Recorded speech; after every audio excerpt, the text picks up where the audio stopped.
Good morrow, scholars. Welcome back to Survive the Night. I should have gotten some water before I started reading. I'm not sure what's wrong with me.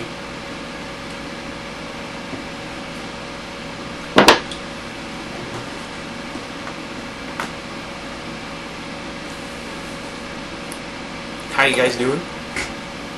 Artemis, he's at the door, but, you know, kind of busy. That's okay. I was going to mention something before I started reading.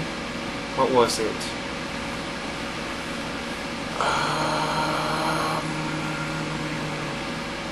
Oh well, maybe I'll remember at the end of the video. We are in chapter 17, page 169, and that bothers me way more than it should. Well, this is fun, Shanna says. Great plan, guys. She sloshes through the water, sending choppy waves crashing against the tunnel walls. We've only been walking for 15 minutes, and the freezing water is up to our knees. My toes are numb. Aya sniffles. Ew, ew, she whispers under her breath. We made her take off her ridiculous heels back when the water started getting higher, and now she walks barefoot through the flooded tunnels. Algae climbs up the walls and blankets the ceiling, and dusty pipes twist along beside us. Aya slips on something and stumbles forward, grabbing my arm. I pause to let her steady herself. You okay? I ask. She sniffles. We're gonna die, Casey. We're gonna die. She's such a ray of sunshine. Admittedly, that would be my reaction too.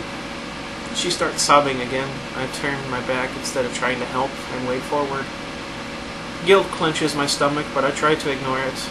I know she's high and terrified, but I've tried talking to her and I've tried calming her down. Nothing works.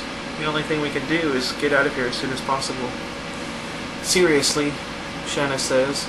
She swings her leg, kicking up a wave of greasy water.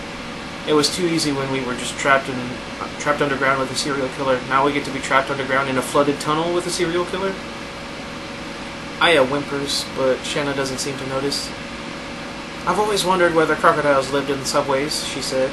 I guess now I'll find out. Thank you, Woody. Shanna slow claps, walking through the water backward. Don't be a B-word, Shanna, Woody mutters. Shanna forms an O with her mouth and puts her hands to her chest in a mock who me gesture. I do that too, but it's usually when I'm going like, I'm so modest after bragging about myself. I don't actually brag, I don't mean it, it's just a joke. Anyway, what was I saying? A headache pounds at my temples. That's why I have some Advil. Aya inhales, and I hear the telltale hitch in her breathing that usually comes before she starts sobbing again. I know Shanna's just letting off steam, and she's probably just as freaked out as the rest of us. But she doesn't seem to care that she's making everyone miserable. Let's talk about great plans, Shanna, I say. Like how it was such a great plan to bring us to this party and losing track of Julie.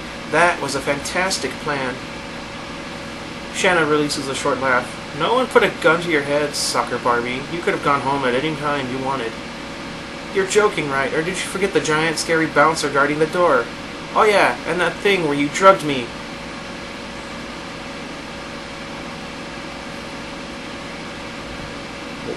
What? Like you weren't asking for it. That's a horrible thing to say.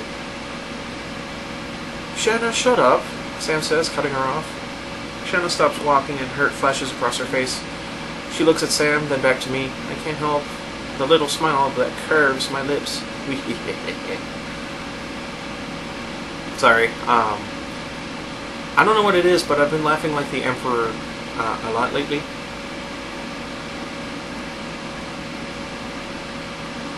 Can't help it. We continue wading through the tunnel in silence. My cell phone light dances over grimy gray walls. I glance at the display. 10%, I shout.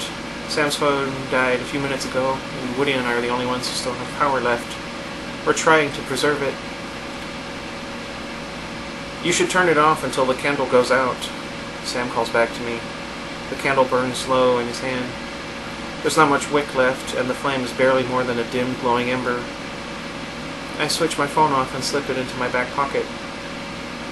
Shanna swears under her breath. Now it's cold, wet, and dark, she mutters. I glare at her back, twisting Julie's ring on my finger. I picture Julie sitting in the back seat of Shanna's Buick, pinching her fingers together like she was meditating. With her dark eyes and those thick curls falling down her back, she looked like a goddess. Before she got into pot, Julie was brilliant. Harvard brilliant. NASA brilliant. She had the best PSAT scores in our entire school. I remember taking that test. I twist the ring around my finger. The metal cuts into my skin, leaving it raw. I barely think about it. I'm thinking about the time Julie and I tried to study SAT vocab in the cafeteria during lunch. My parents had just bought me a bunch of expensive prep materials, new books and flashcards and practice tests. I showed them to Julie, but she sighed, shaking her head. These things have no soul, she told me. You need to be the SAT vocabulary words to understand them. We were still laughing when Shanna bounced up to our table.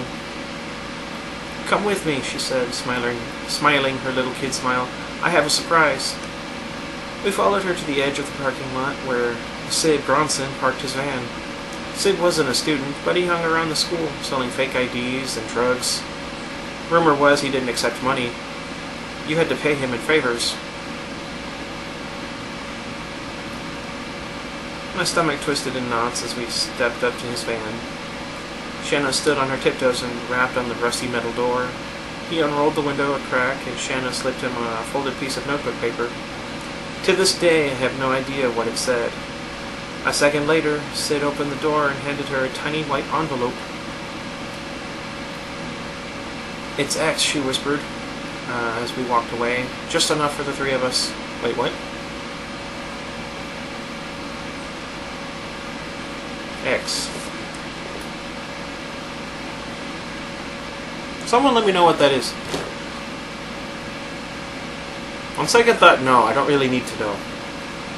What?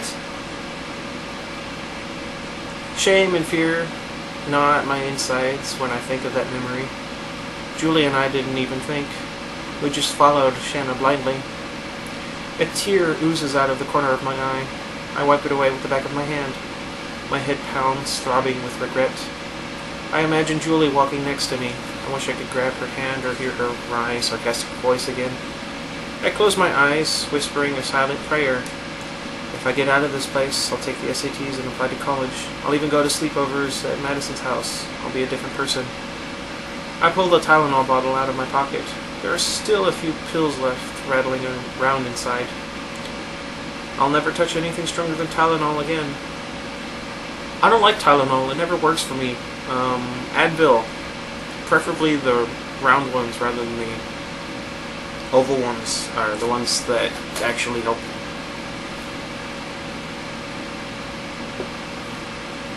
Not that fond of a leave either. What was it saying? I think to myself, popping off the lid. I look inside the bottle and freeze.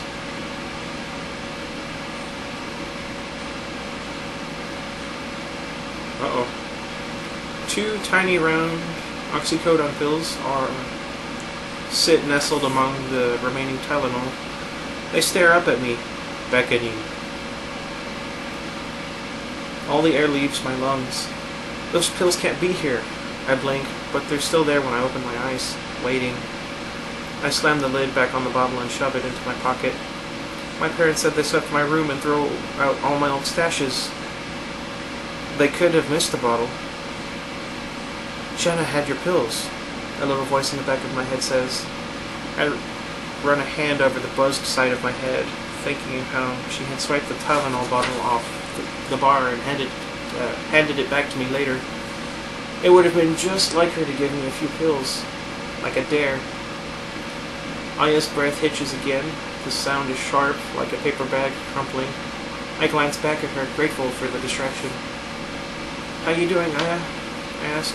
Her skin looks pale beneath her streaked makeup. She hiccups. Oh no, oh no, oh no. She can't focus on my face. Instead, she stares at something over my shoulder. Nerves prickle along my neck, something flickers at the corner of my eye. I whip around, but there's nothing there.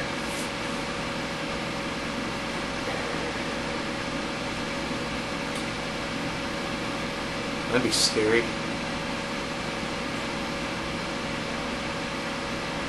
Aya, I need you to calm down, I say. The oxy pills burn inside my pocket, but I ignore them. Aya's red-rimmed eyes slide over mine, or over to mine and widen. She screams. Aya, I say. She doesn't hear me. Her scream echoes through the tunnels. She sinks to her knees, and her blue skirt floats to the surface of the water. The others stop walking and crowd around me. Is she okay? Woody asks. Aya wraps her arms around her chest. She stops screaming for long enough to suck down a lungful of air. Then her scream cuts through the tunnels again, shrill and piercing. There we go. Sorry. I don't know what it is. I don't know what it is. I don't know. I frown, and I touch her shoulder.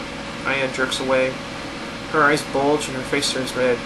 She was fine before. Well, not fine, but she wasn't freaking out. I'm starting to lose my cool, Shanna says. I can hear the fear in her voice, and that scares me more than Aya does. I think of the oxy again, and curse myself. I'm not going to take it. I refuse to take it. Aya's scream cuts off. Abruptly, she stares at the same spot over my shoulder and rocks back and forth on her knees, hugging herself. Water laps around her waist. I have that feeling again. That feeling that someone's watching me. Steeling myself, I turn around. The tunnel wall stands directly behind me. There's enough light to see the curve of it, but the details are in shadow. No, Aya moans. No, no, no, no. Fear drops through me like a rock. Do you see something?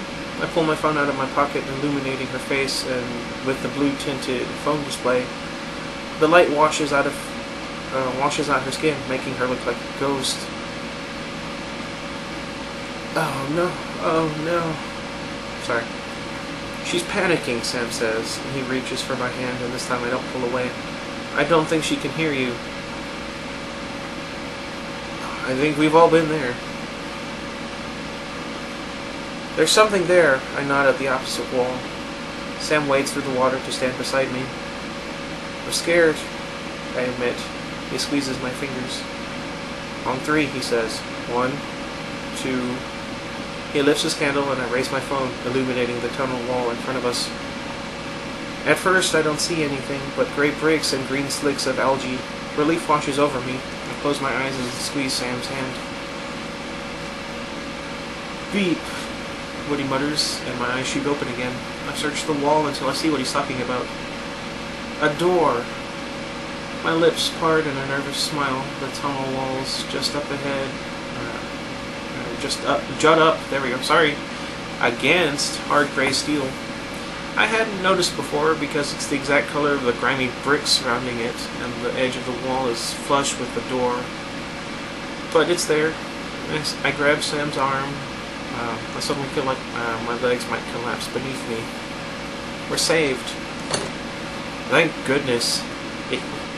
Shanna says. Below us, still crouched in the murky water, Aya moans. Sweetie, it's just a door, I say, reaching for her arm. She jerks away, cupping her hands over her ears. She mutters something underneath, or under her breath, that I can't quite hear. Do you see it? She'll feel better. She'll feel better when we get her out of here. I give up. Sam says. He gives my hand one last squeeze, then drops it. Promise. There's a rickety metal scaffold beneath the door. Dozens of rusted pipes twist along the wall beside it. Sam grabs one of the pipes and hoists himself out of the water. He eases himself onto the scaffold. Feels sturdy enough, he says, crawling to his feet. The metal creaks beneath him but holds. It must be an old construction door, Woody explains, wading across the tunnel. I hurry over with him, ignoring the water splashing against my legs. It's past my knees now, and it makes my cold, wet jeans cling to my thighs. I shiver and cross my arms over my chest, thinking of my deep bathtub at home. As soon as I get back, I'm filling it with steaming hot water and bubbles. If I get home, I remind myself. I say a silent prayer. Please let this work.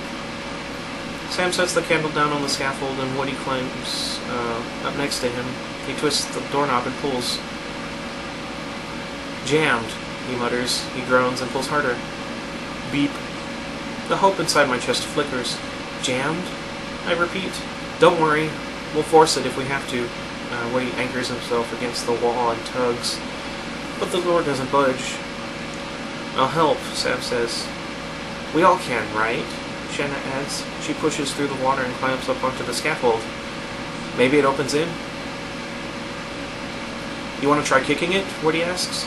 Sam shrugs and throws his shoulders against the door. The steel frame creaks. I think it moved. They all start kicking and pushing against the door. I glance behind me at Aya. She's still huddled at the other side of the tunnel, muttering under her breath and rocking. We're gonna die, she whispers, staring at the door. I'm going to help them, I tell her, but she doesn't look at me. A desperate sob escapes her lips. She wraps her arms tighter around her chest. We're gonna die.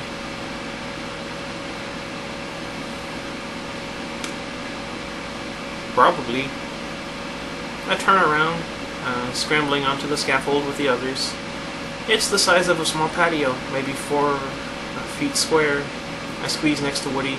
Shanna and Sam crowd on the other side. On 3, Woody says. He holds up one finger, then 2, and on 3, we all throw our bodies against the door. I slam my shoulder into the steel door, and pain shoots up my arm. My shoe slips over the damp metal, and my ankle twists beneath me.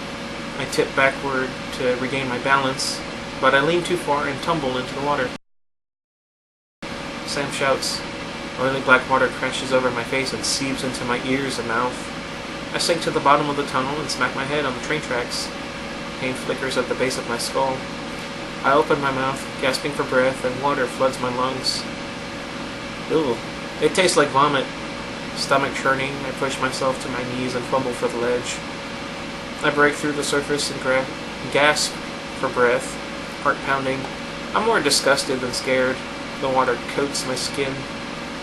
I dry my eyes with my hands and pull myself to my feet just as Woody launches himself at the steel door.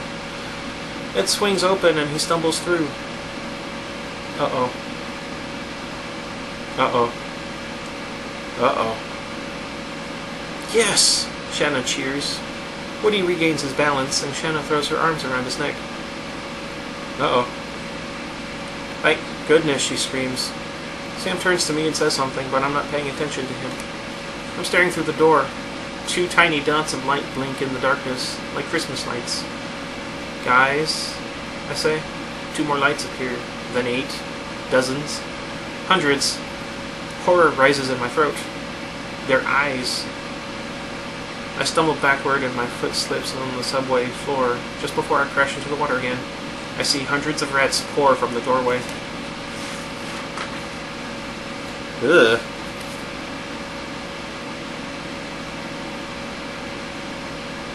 Yeah, no, that's too much. Okay, I'll leave this chapter here. What are those rats doing in that room? I wonder how'd they get in there. I don't really have another question. Were they just waiting behind that door for someone to open it? Or did they hear all the noise and they came to investigate? Which wouldn't sound like what rats would normally do. You know? Huh. I don't know. Anyway, let me know. Would you guys have gone further down the tunnel, or would you have turned back and tried to find a different way altogether? Who do you think is going to die next? Who do you think will survive? I think in the next video I will mention who I think will survive, or at the very least, which one I think will die next, and we'll see what happens. And don't worry, I'm not cheating. I'm reading these chapters for the first time as we're going along. Anywho, so I mentioned in the other video that I was thinking about playing the Harry Potter games for all the movies on the channel. If you guys would be interested in that. Since I just finished reading all of the books, I thought it'd be really fun. I don't think I mentioned it in this video. Yeah, because if I tried to read all of those, I think the earliest we could be done would be in about 3 years from now. You know what? I'm going to check and see how many chapters are in each book, and then see how many days it would take to read them, and then spread them out over the course of my schedule, and we'll see where we're at. But anyway, let me know if you guys would be interested in that. My buddy Miga and he wants to do co-op of sorts. He's currently working on a ROM for a particular game, and we'll see what happens there. Let me know if you'd at all be interested, and until next time, goodbye everybody. My ear hurts.